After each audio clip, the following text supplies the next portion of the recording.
Well, there was another rescue that was pretty interesting. It would have been the summer of '72, I think it was. And Mike England was riding with me, great unit partner.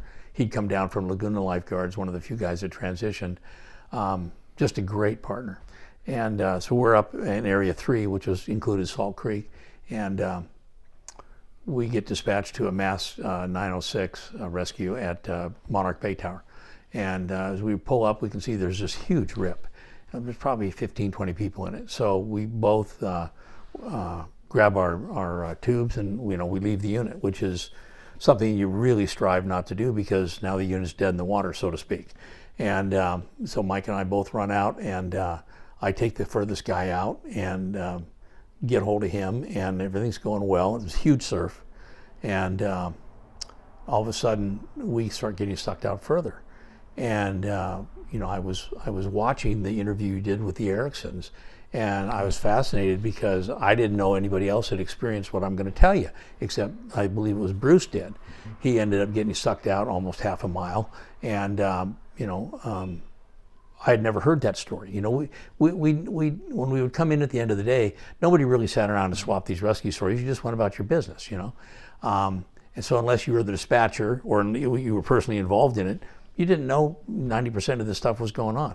So anyway, Mike and I head out into the rip. I grab the guy furthest out. We start getting drifting north, kind of paralleling with the riprap rocks along the northern Monarch. And all of a sudden it turns and it goes out. And within a fairly short time, we're about a half a mile off the beach.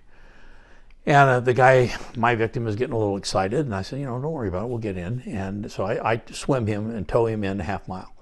And just as we get just outside the surf break, swell starts picking up again, big waves, and here we go again, just like that.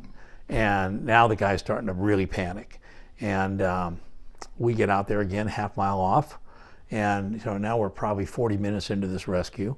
And he's going, I can't make it, I can't hold on, And I'm thinking, if I start swimming him in, he's going to slip off the can, he's going to be gone.